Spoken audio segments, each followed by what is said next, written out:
Hasto Kristianto atau Sekjen PDI Perjuangan ditetapkan sebagai tersangka, sampai sekarang respon dari PDI Perjuangan bisa dibilang sangat-sangat minim sekali, karena nggak ada bahasan sama sekali terkait siapa yang nantinya akan mengganti posisi Sekjen PDI Perjuangan. Padahal itu sangat-sangat penting sekali, karena dengan posisi Pak Hasto sebagai tersangka hari ini, itu posisinya menjadi sangat-sangat berisiko, karena sebagai tersangka beliau bisa kapanpun ditangkap oleh KPK atau dipanggil oleh KPK. Dan kalau itu kemudian terjadi kepada Pak Hasto, terjadi penangkapan secara tiba-tiba, itu nantinya mungkin bisa mengganggu aktivitas dari PDI Perjuangan, kegiatan dari partai PDI Perjuangan. Sehingga dengan tidak adanya respon hari ini atau komentar atau usulan atau bahasan terkait siapa sekjen selanjutnya, itu nampaknya membuat situasi di PDI Perjuangan sendiri menjadi sangat-sangat rumit sekali. Jadi semakin lama ini dibiarkan atau berhari-hari setelah sekjen PDI Perjuangan ditetapkan sebagai tersangka, maka resikonya itu semakin naik. Karena soal pergantian sekjen PDI Perjuangan itu bisa dibilang sudah menjadi satu kepastian gitu, karena sudah tidak memungkinkan lagi untuk sekjen PDI Perjuangan menjadi tersangka dan kemudian mempersiapkan kongres untuk tahun 2025 yang tinggal beberapa bulan lagi ini. Itu akan sangat-sangat mengganggu sekali, apalagi dalam jelang persiapan kongres tiba-tiba ada penangkapan misalkan, itu akan sangat mengganggu PDI Perjuangan. Apalagi posisi sekjen di PDIP ini bisa dibilang itu sangat unik, tidak seperti di partai-partai lain gitu ya, karena kalau di PDI Perjuangan ini sangat ringkas sekali, sangat ramping sekali strukturnya, dan posisi sekjen itu langsung di bawah ketua umum PDI Perjuangan. Dan dalam banyak kegiatan, dalam banyak kesempatan kalau kita perhatikan, Pak Hasto selalu membawa pesan atau mewakili Ibu Megawati di berbagai kesempatan, di berbagai daerah. Sehingga dengan posisi yang sebaik atau sekuat itu, memang posisinya kemudian sangat-sangat luar biasa untuk menjelang Kongres tahun 2025. Karena kalau sampai terjadi pergantian dan penggantinya adalah orang yang salah misalkan, atau loyalisnya Pak Jokowi, ya saya dengar-dengar ada yang coba dipaksakan gitu ya dengan inisial AW gitu kan. Kalau dia tiba-tiba jadi sekjen, itu mungkin akan sangat-sangat berisiko kepada kursi ketua umum PDI Perjuangan. Karena bagaimanapun kita harus sangat waspada dengan Pak Jokowi dan keluarga. Karena kita harus ingat, sampai sekarang Pak Jokowi dan Gibran atau keluarganya itu belum punya partai secara resmi. Pak Jokowi belum masuk Golkar, belum masuk PAN dan sebagainya. Kalau Pak Jokowi sudah masuk ke salah satu partai, ya kita bisa santai saja gitu, kita bisa tenang. PDI Perjuangan akan tetap jalan dengan jalur yang sudah dipilihnya. Tapi karena justru Pak Jokowi masih belum punya partai, nampaknya masih ada keinginan atau ambisi untuk menguasai PDI Perjuangan. Memang secara fakta sudah dipecat, sudah bukan lagi anggota dan kader dan sebagainya, tapi ya ini Indonesia. Undang-undang aja bisa diubah dalam hitungan hari gitu kan, apalagi cuma soal urusan partai. Dan sudah terbukti kok PSI 2 hari Kaisang jadi ketua umum partai gitu.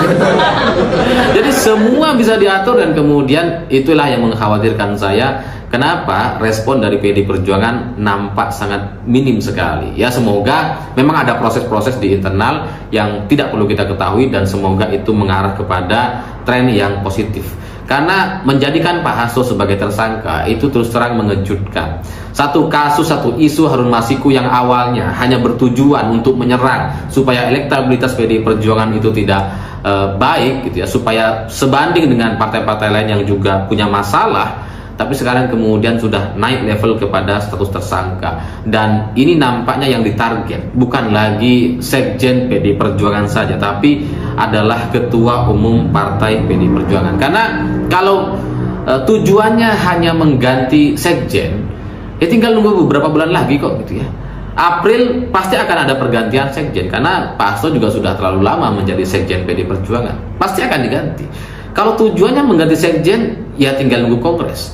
Tapi kalau sekjen kemudian ditetapkan sebagai tersangka dan harus ada pengganti sebelum Kongres 2025, nampaknya tujuan atau target dari pihak-pihak luar PDI Perjuangan adalah untuk menguasai atau ya mengendalikan PDI Perjuangan. Ya syukur-syukur kalau bisa menjadi ketua partai gitu ya, dengan segala keajaiban dan keliarannya gitu. Karena kalau sekarang kita melihat ketika bagaimana KPK tiba-tiba menetapkan Pak Hasto sebagai tersangka, dan setelah itu berbicara soal kemungkinan Ibu Mega untuk dipanggil oleh KPK, kan sudah sangat jelas sekali tanda-tandanya bahwa KPK sudah sedemikian liarnya, dan kemudian setelah itu kita bisa melihat bahwa logikanya itu nggak jalan gitu. Ya karena dengan menetapkan Hasto sebagai tersangka saja itu ya udah nggak jalan. Lawang ini soal Harun Masiku dengan komisioner KPU. Kalau tiba-tiba yang tersangka adalah Hasto Kristianto, tiba-tiba mau memanggil Ibu Megawati, dan ditambah dengan fakta-fakta atau berita sebelum ini di mana muncul spanduk-spanduk di Jakarta dan Bogor selama beberapa kali. Halo teman-teman, kembali lagi bersama saya di channel ini, Salam NKRI Harga Mati. Nah teman-teman, dalam video ini ada sebuah cuplikan dari Mas Alifur Rahman mengatakan Puan Ketua Umum PDIP biar Jokowi gigit jari. Nah teman-teman, saya akan membacakan beberapa komentar mengenai hal tersebut ya teman-teman. Jujur saya pendukung Jokowi sejak pilihan gubernur Jakarta hingga presiden 2 periode, tapi sekarang dengar namanya saja sudah mules. Jujur saja saya bukan simpatisan PDIP apalagi kader, tapi waktu PDIP mencalonkan kadernya di Pilpres 2014-2019 lalu saya dukung, bahkan saya menjadi relawan. Namun setelah melihat perilaku Jokowi yang sangat buruk tersebut, dengan istilah kacang lupa kulit terhadap PDIP dan terhadap Megawati, maka saya sangat muak pada Jokowi dan keluarganya maju terus PDIP Mbak Megawati. Kami loyalis Bung Karno, tegak lurus dengan Bu Mega dan PDIP, merdeka lawan kezaliman Jokowi dan kroninya. Tenang aja mas, kasus Pak Hasto, kasus suap, receh itu mah ditangkap pun udah nggak masalah, PDIP bukan Golkar. Kata Pak Mahfud MD, Jokowi itu sudah punya rencana untuk mengatur partai-partai politik.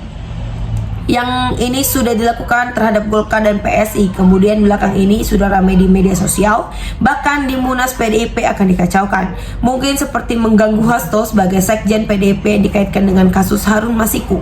Kader-kader PDIP harus hati-hati, ada penyusup di partai PDIP untuk mengacau PDIP. Tidak maaf untuk Jokowi dan keluarganya, PDIP tetap jaya selamanya. PDIP di bawah Puan, kita tidak akan melihat lagi PDIP yang keras, tegas, tak kenal kompromi kepada pihak pelanggaran-pelanggaran konstitusi, karena karakter Puan mirip dengan Taufik Kimas.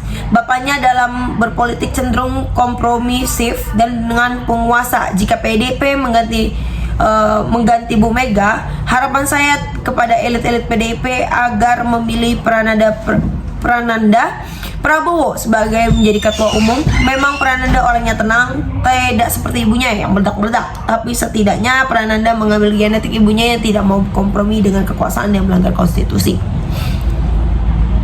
Kegaduhan yang diakibatkan oleh mantan terus berlanjut.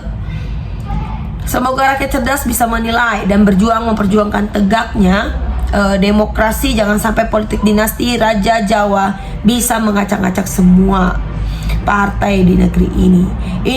Inilah momen yang paling tepat bagi PDIP untuk memilih kader-kader yang benar-benar bersih untuk menjadi pengurus, agar tidak dapat dijadikan sandera politik oleh Jokowi. Ingat, bagi Jokowi mengacak-acak PDIP adalah hal yang niscaya dan tidak ada ruginya, sebab Jokowi sudah tersingkirkan dan mendapat cacat politik untuk masuk ke dalam parpol besar tradisional yang belum dikendalikan secara 100%. Aku masyarakat biasa, Pak Jokowi seharusnya bertanggung jawab mengobrak-abrik konstitusi demokrasi. Kepengen saya Pak Jokowi seharusnya harus diproses hukum, harus dihukum Mulyono itu. Saya bukanlah PDIP, namun setelah tahu politik dinasti terjadi pengkhianatan juga lupa kacang akan kulitnya. Sejak itulah take care lagi Muka Mulyono, Pak Hasto dijadikan tersangka yang tak merugikan negara. Harusnya korupsi triliunan yang menangkap KPK jangan hukumannya ringan dan denda dan tidak sesuai dengan korupsi. Ayo menjadi Pak Hasto agar korupsi lainnya juga tertangkap.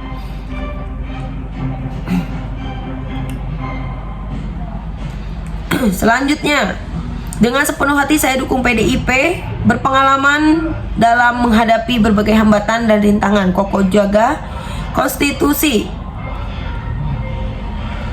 Selanjutnya, saya juga menunggu KPK untuk menetapkan tersangka di kasus judi online dan jet pribadi. Kesannya kok lama banget ya, nggak secepat penetapan tersangka ya kepada Pak Hasto. Nah teman-teman, sahabat-sahabat dari Bongkar TV, silakan berikan tanggapan teman-teman dalam kolom komentar ini, sehingga kita dapat bertukar pikiran antara satu dengan yang lain dalam kolom komentar ini. Terima kasih teman-teman. Bongkar TV melaporkan.